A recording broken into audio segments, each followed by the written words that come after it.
To all of humanity, it's really a joy, it's a pleasure, it's an honor as usual to be out here greeting you while bringing the message of emancipation to you, whereby I'm pointing you to look inwardly to discover your identity to be your divinity. That's the reason why this morning it gives me pleasure to speak to you concerning the Bible and how it's supposed to be interpreted psychologically. Therefore, I want to take you straight into the book of Genesis and speak about the serpent story.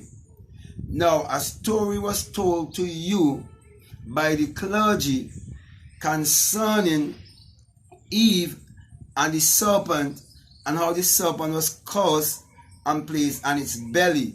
So I want to speak to you concerning the secret of the serpent and its belly and what it's really all about. Now, many people believe the serpent to be a snake. But when you have the inner experience of awakening within yourself as a fiery being, and when you ascend in a serpentine manner, then you will understand that the serpent represents wisdom. And that wisdom lies at the base of your spine. And that the 33 bones of the vertebra is what is really speaking about when you speak about the Christ being 33 years of age.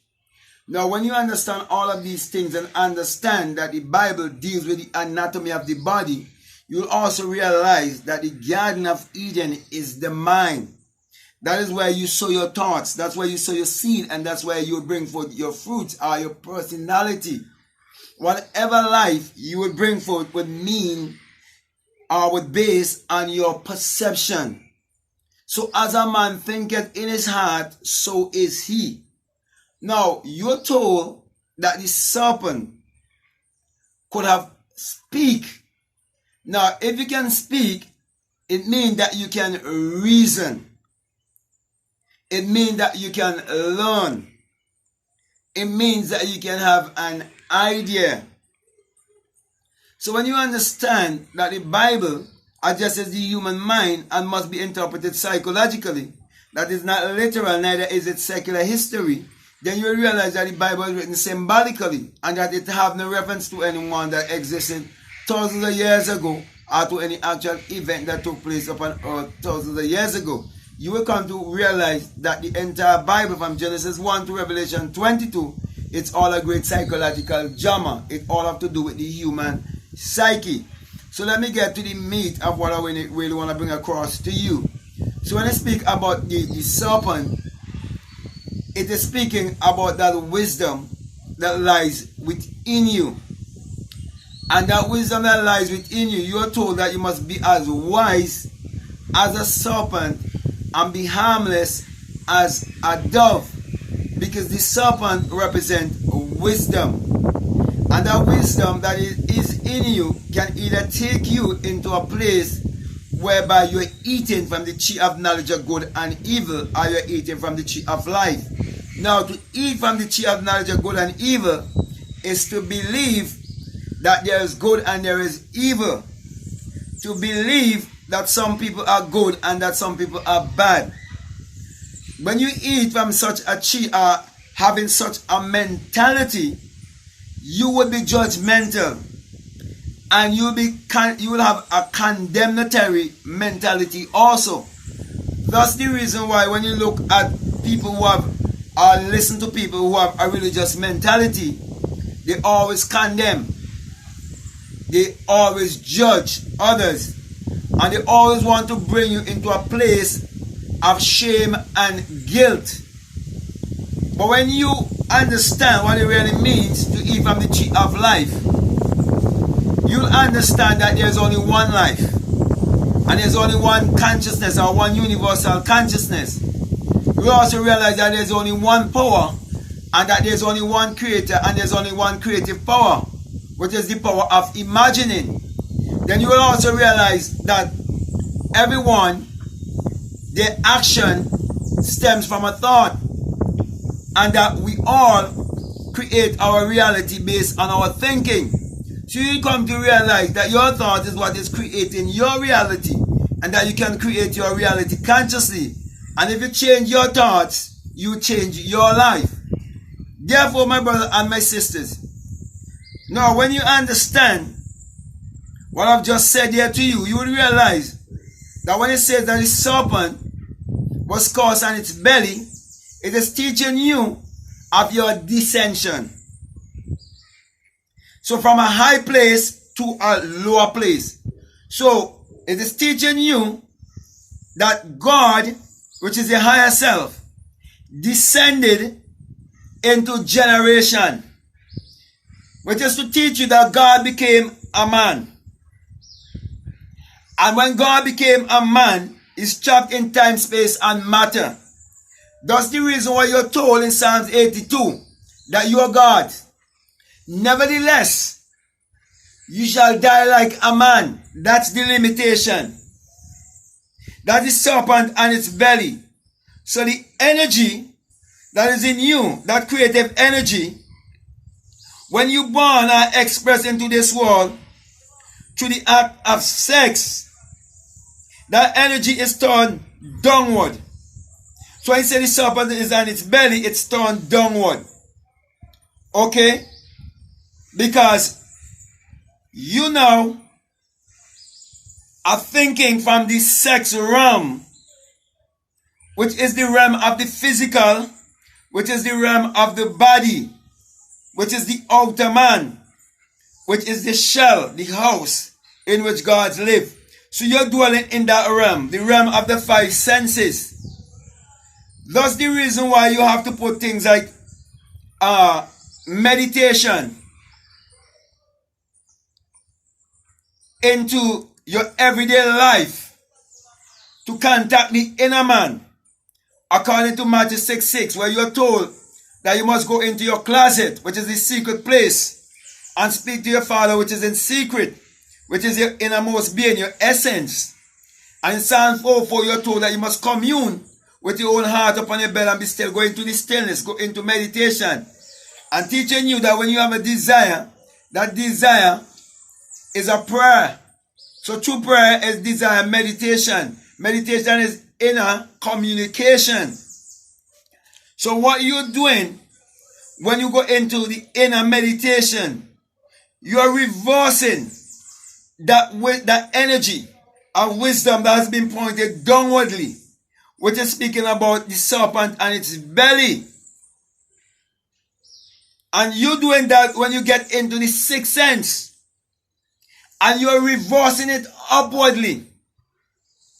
Now when you reverse it upwardly, that is the serpent being upright.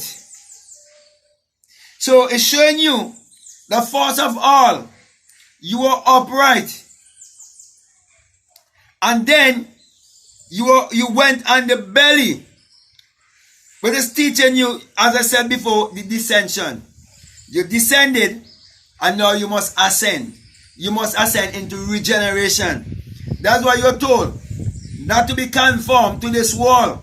You see, if you be conformed to this world, you like the serpent and its belly. So you're going to move and live your life in mediocrity, in limitation, under a curse. Because limitation, mediocrity, all these things which come from fear, is teaching you what it really means of the serpent going on its belly. It's operating under a curse. So this wisdom that you're supposed to use in a creative way, when you allow fear to cripple you, you are like Adam. You are hiding from the presence of God, from the presence of yourself. And Adam represents an atom, because it is the smallest particle of anything. And when you start to create with your mind, it has to first be an atom. So you are hiding from the presence because you know how fair. So it is you now living in your lower self. So it is not speaking of an animal thousands of years ago when you speak about the serpent. It is not speaking about the snake. It's a parable. It's all about you. and your wisdom. So when you fail to operate in your wisdom, your infinite wisdom, you're operating under a curse, under a fall. So we all came down here in this form whereby we are limited to time, space, and matter. And then there's an opening for us to go into another dimension, which is the fourth dimension, when we actually go into bed and fall in asleep. Because this life that we are living, it's a dream. And God is the dreamer in man. Dreaming this dream of life, dreaming that He's you. So that's why you have to utilize the energy inside of you wisely by understanding that the Bible is not literal, neither is it secular history, and that it addresses the human mind and must be interpreted psychologically. That is why I always encourage my brother and my sister to go to bed consciously and to awake consciously with thanksgiving. Give it with gratitude. So all of this knowledge, all of this information is to help you to basically reprogram your subconscious mind, to help you with your thinking, to help you to understand how you came into this world and your purpose here. So my brothers and my sisters, next time you hear like a preacher speaking about the fall in the garden and speaking about the serpent going on its belly and trying to interpret it to you as secular history, you tell him it is all stupidity, the way how he's interpreting the Bible to you as literal and as secular history. And show them that the Bible addresses the human mind and must be interpreted psychologically. I can go on and on, but my brother and my sister, I want to thank you very much for listening to me. And I hope what I would have said that it makes sense to you and that you would put it together. There will come time when I will go through all of these scriptures and break them down. But for right now, I'm bringing these short videos to you to help you to think more deeper and to expand your consciousness. Now, if you've been listening to me and what I'm saying is resonating with you and you haven't subscribed already, I'm encouraging you to subscribe, to like, to comment, and to share my video. Also, just want to remind you that this message I bring to you is the single eye message of self-realization, of which Matthew 6:22 says, if your eye be single, your whole body will be full of light. My brother and my sister, I'm saying to you, hadn't it been that I would have that very experience where I awake within myself like a fiery being, and that single eye in me opens, and I would have heard the unearthly wind exit my skull and became invisible, I would not have been here bringing this message to you, saying to you that the single eye is not a symbol of an evil organization.